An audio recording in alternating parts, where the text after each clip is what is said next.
Hello guys, सो आज हम discuss करेंगे DSC fundamentals of biomolecules semester 2 unit number 4 nucleic acids. Unit 1 हम already complete कर चुके हैं, डेट इज कार्बोहाइड्रेट। तो अब आज जो टॉपिक हम पढ़ेंगे उसका नाम है types of DNA, A DNA, B DNA, Z DNA. तो हम इसको एक कंपैरेटिव स्टडी के फॉर्म में पढ़ेंगे, टेबुलर फॉर्म में पढ़ेंगे, जिससे हमें लर्न करने में आसानी हो। ठीक है, तो हम टेबुलर फॉर्म में पढ़ेंगे। यहाँ हम लेंगे फीचर्स, किस किस बेस पे डिफाइन कर रहे हैं फीचर। यहाँ ले लिया हमने ए डीएनए, यहाँ ले लिया हमने। क्लियर? तो पहला फीचर जो है जिसकी वजह से हम डिफ्रेंशिएट करेंगे, पहला फीचर है हेलिसिटी। तो कैसी हेलिक्स है उसमें, हेलिसिटी कैसी है। ए डीएनए में राइट हैंडेड हेलिक्स होता है, राइट। बी डीएनए में भी राइट हैंडेड हेलिक्स होता है, ये हेलिसिटी के बेस पे। ठीक है, और जेड डीएनए में लेफ्ट हैंडेड होता है। ठीक है, हेलिक्स हेलिक्स। सेकंड कैरेक्टर है हमारा डायमीटर, डायामीटर।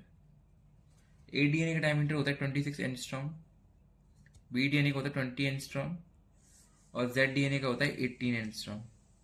ठीक है, तो इसका सबसे ज़्यादा होता है, फिर देन इसका। थर्ड कैरेक्टर है हमारा, थर्ड फीचर है हमारा हेलिक्स राइज पर बेस पेयर, हेलिक्स राइज पर बेस पेयर। ठीक है, तो इसमें हम क्या है, ए डीएनए में क्या होता है, 2.6 एंगस्ट्रॉम का होता है।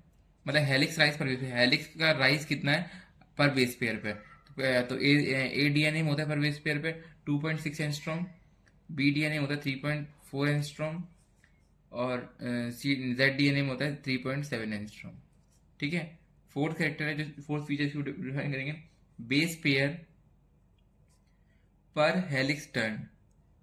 मतलब पर हेलिक्स टर्न में कितने बेस पेयर होते हैं। ठीक है, तो ए डीएनए होता है 11 बेस पेयर, बी डीएनए होता है 10 बेस पेयर, 10.5 बेस पेयर मान सकते हैं। ठीक है, 10.5 बेस पेयर, और इधर होते हैं 12 बेस पेयर। ठीक है, फोर्थ जो फिफ्थ फीचर है वो क्या है, शुगर प्यूकर्ड कॉन्फर्मेशन, कॉन्फर्मेशन।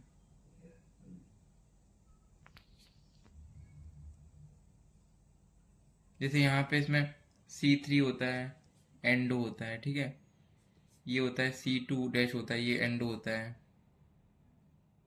और यहाँ प्यूरिन्स एंड पैरामिडीन्स के अलग होता है। ठीक है, प्यूरिन्स एंड पैरामिडीन्स अलग अलग होता है। जैसे प्यूरिन्स में होता है C3 एंडो, और इसमें होता है C2 endo, C2 dash endo. ठीक है, फिफ्थ जो हमारा करेक्टर है वो है हमारा हाँ, तो यही सारी हमें हमने फीचर्स पढ़ने थे, डिफरेंस पढ़ना था।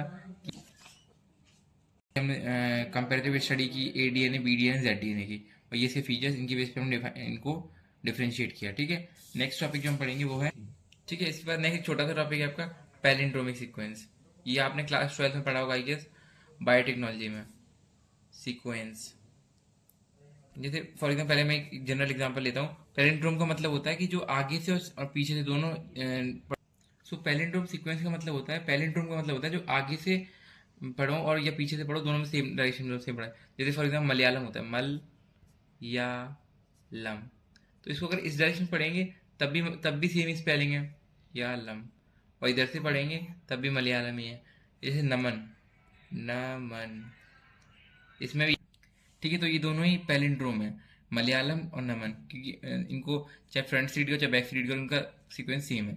फॉर एग्जाम्पल हम जैसे बायोटेक्नोलॉजी में पढ़ते हैं, इन बायोटेक्नोलॉजी, बायोटेक्नोलॉजी जो हम पढ़ते हैं, टॉपिक पढ़ते हैं 12th में, रिस्ट्रिक्शन एंजाइम्स, रिस्ट्रिक्शन एंजाइम्स। तो वहाँ हम पढ़ते हैं इको आर1, इको आर1 का सीक्वेंस पढ़ते हैं। ठीक है, ये रिस्ट्रिक्शन एंजाइम इकोलाई में काटने के लिए होता है। ठीक है, तो ये इको आर1 जब हम पढ़ते हैं तब इसका रिस्ट्रिक्शन पैरेंट्रोम सीक्वेंस पढ़ते हैं, इसका ये पैरेंट्रोम सीक्वेंस बनाता है, इसका पैरेंट्रोम होता है GATTC, और 3-5- क्या होता है, CTTAAG 5-। ठीक है, इसको चाहे ऐसे पढ़ो चाहे इसको ऐसे पढ़ो, दोनों में डायरेक्शन में सेम सीक्वेंस होता है। इसको इसलिए हम बोलते हैं ये एक पैलिंड्रोमिक सीक्वेंस है, पैलिंड्रोमिक सीक्वेंस है। ठीक है, सीक्वेंस, रिपीट डीएनए सीक्वेंस। ठीक है, रिपीट डीएनए सीक्वेंस। ठीक है, so that's is for this video. अब नेक्स्ट वीडियो में हम डिस्कस करेंगे, नेक्स्ट वीडियो में क्या क्या डिस्कस करेंगे आप, जो हम आगे अपना सिलेबस बढ़ाएंगे। जैसे फॉर एग्जांपल नेक्स्ट वीडियो में हम डिस्कस करेंगे डीनेचुरेशन एंड रीनेचुरेशन का कॉन्सेप्ट जो है डिस्कस करेंगे उसको हम अच्छे से। इससे आपके क्वेश्चन भी आता है, डीएनए डीनेचुरेशन, डीएनए रीनेचुरेशन से कुछ सवाल आते हैं। फिर हम नेक्स्ट वीडियो में देन आगे कॉट एनालिसिस पढ़ेंगे। देन फिर हम यही सारी आरएनए की टाइप्स पढ़ेंगे, आरएनए वाले पढ़ेंगे, स्पेसिमेन खत्म हो जाएगी। ठीक है, तो thank you, that's it for